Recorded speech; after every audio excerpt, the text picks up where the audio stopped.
Listen, I would love to lie to you and tell you this next storm is going to be massive, huge, dangerous, but it's not. It's pretty much a very average storm and honestly, I think it's kind of weak. But, weather must go on and we must keep on forecasting. So let's go ahead, dive right into it, let you know what you need to know about the weather over the next couple of days. But yeah, first off, we still have this first storm that's in the United States right now, still dropping a lot of mixed precip over here where I live in northern Alabama. We have gotten over a quarter of an inch of icing on the ground, and it is pretty dangerous out there. Definitely trapped in my house. No big deal. But yeah, we still have some snow to go over here near Virginia, going over into Washington, Delaware, New Jersey, and Pennsylvania. Pushing this forward, you can see that kind of moves up to the East Coast here, over there near Boston, Massachusetts, Connecticut, Rhode Island up there in the Northeast by around 12 p.m. Still dropping some additional snowfall amounts. But yeah, starting off at around 12 p.m., we're going to be monitoring down here near Florida for the potential of a severe thunderstorm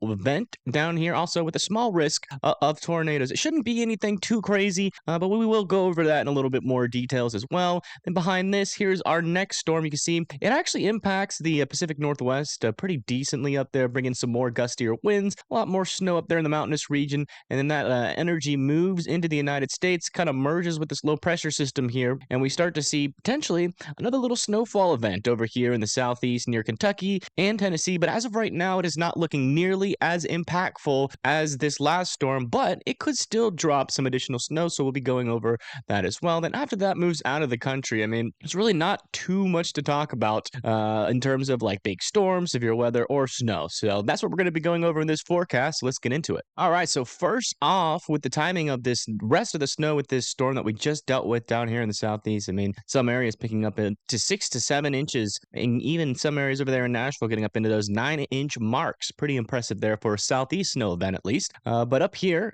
near Virginia, going into West Virginia, Baltimore, Maryland, New Jersey, Pennsylvania, we still got snow to come. And then once we get into 9 p.m., look at that. It starts to intensify over there near Washington, Baltimore, Philadelphia, south of New York. And then that heavier snow moves into New York, Bridgeport, Connecticut, Rhode Island. And then on the backside, we could have a potential another little round here spread from parts of Tennessee all the way up into Kentucky, Virginia, West Virginia, Ohio, going up into Pennsylvania there, even still some snow falling in New Jersey at around 12 a.m. on the 16th, and then pushing this through. This thing keeps going. It just keeps going really from the 16th in the morning all the way until lunchtime, evening time. This thing is going to scrape up the coast and continue to drop a little bit of extra snow for a lot of folks up here in the Northeast. All right, so looking at the snow totals to come still across the Northeast and going up into Michigan here, you can see that we do still have a decent amount of snow to fall here, with a large spread area of up to 4, maybe even getting up into those 4.5-inch marks right around Scranton, over here into Ohio, looking around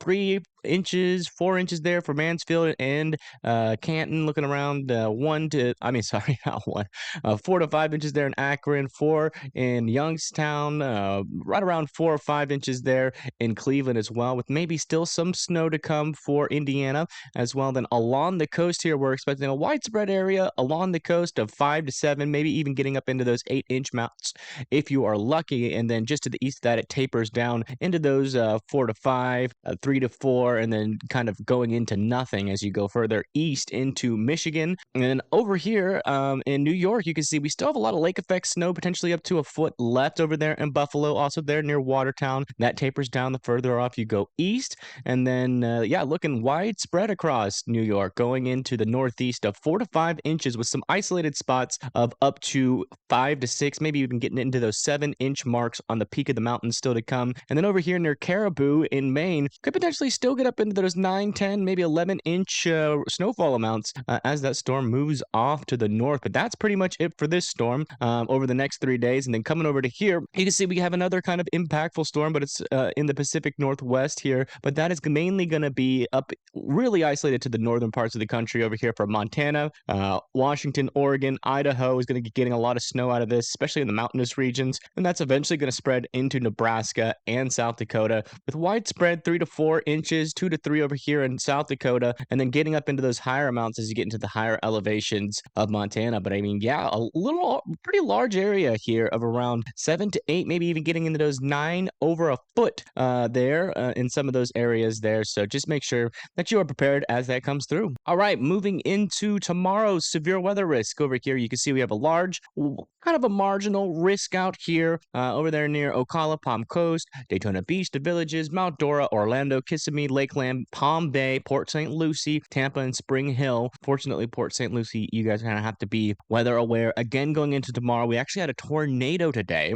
Unexpected, but it did happen down there near Port St. Lucie. So hopefully everybody is okay with that storm. But the main risk with this little marginal risk out there is going to be tornadoes at a 2% risk, so not a super high percentage for a tornado, but definitely something to still be a weather aware just in case you get one of those rare tornado warnings. Also 5% wind risk as well in the same area, and we're not really talking about a hail threat at all with this storm. So yeah, definitely a day that you're gonna want to have a way to get alerts just in case something happens. And now let's go over the timing of this. You can see start to have some stronger storms over there near Gainesville, Palm Coast. Those are really not going to be that tornado threat. That tornado threat's really going to pick up as we get into 11 a.m. tomorrow. We start to have some more isolated, kind of semi-discrete supercells over here, and then also down there near Palm Bay, north of Cape Coral as well. And if we go over and look at the kinematics for this storm, you can definitely tell that we do have enough surface-based Cape as these are firing. I mean, some of these areas are up in the 2,000 joules per kilogram, which is plenty of fuel for these storms to really get started. Looking at the upper levels,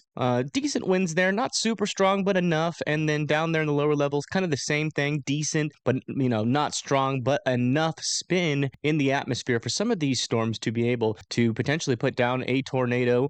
So definitely want to be weather aware going into 11 a.m. on the 16th. That's tomorrow, all the way until about 4 p.m. as those storms really start to die off there. Maybe, right around 6 p.m. we could see one last hurrah of a cell down here near Port St. Lucie. But yeah, that's it for that. Now going all the way over to the 18th here, that's when that next storm is going to be pushing in. Going to start to see some snow start to fall there in Kansas, also down into Missouri. Could see a little bit of snowfall from this. Also Arkansas, going into Tennessee. A lot of these details still need to be hashed out, but we will be looking at the snowfall for the first time for this next storm. But yeah, we're kind of still in that uncertain range with this. This freezing line could be a little bit more north, a little bit more to the south. Take this with a grain of salt, but it does seem possible that we could have a new storm here on our hands, bringing some more snow in the area here. As you can see, it's not nearly as potent as a storm, and it's really not going to bring too much more snow to the north of it like the last one did. But yeah, kind of the peak event here, peak timing of this storm really starts at around 12 p.m. on the 18th, going into Tennessee. Then that moves to the Nashville area at around 3 p.m. And then that kind of moves out of the country with some lighter snow by the time we get into the 19th at 12 p.m. So, kind of a weak storm, might drop a little bit of accumulation. So let's go ahead and look at that. All right, now we're going to be looking at the snowfall totals here. And you can see widespread across the state of Tennessee, have around 2 to 3 inches of snow going to be possible up there. And that kind of spreads into eastern Kentucky, over there in Wyoming. Decent amount of snowfall could be possible from here until Saturday as well over here in Ohio. So maybe some extra snowfall totals up there. And then in western Pennsylvania, and then along those lake effect regions near Buffalo and Watertown, could see some extra accumulations there. And this is according to the GFS. If we go over to the Euro, you see it's a lot less bullish. Maybe, some dusting there for Nashville, and then just to the north, potentially widespread 2 to 3 inches going into West Virginia, and then really not as much snow at all for Ohio and Pennsylvania. So still quite a bit of disagreement here. So that's why we need to wait just a little bit longer before we can really nail down the numbers for this event. But overall, as of right now, it's definitely looking like a weak storm. One thing that won't be weak are the cold of the temperatures here, the coolness of them, I guess I should say. And as you can see, we still have those negative degree temperatures really spreading from Montana all the way down into Kansas, going into Iowa, northern Illinois there, and then further down to the south. I mean, we're already getting into the negatives already with some of these wind chills that are happening underneath this. But yeah, I mean, definitely some dangerous cold out there still. So please be respecting that. Try not to go outside for too long. But yeah, pushing this forward, you can see that those really cold temperatures are going to move into the south here, east here, with some negative degree temperatures starting at around 12 a.m.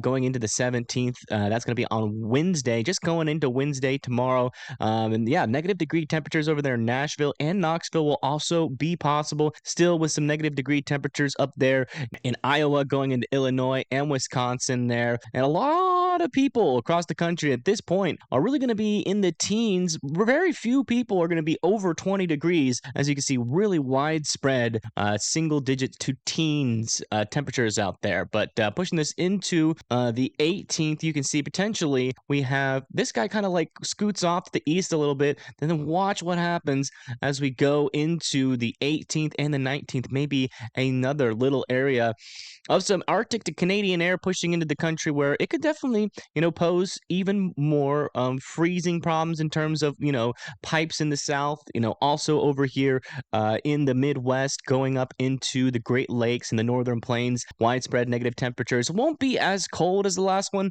but it'll definitely pack a punch as that moves into the country. So definitely watch out for that. And then hopefully after this moves through, we can have some warmer temperatures. But, speculating past 5 days, is always inaccurate. So we'll have to wait just a little bit longer before we can get any more of those details down the line. But yeah, thank you guys for watching. Make sure you hit that like and subscribe button, and I will see y'all on the next one.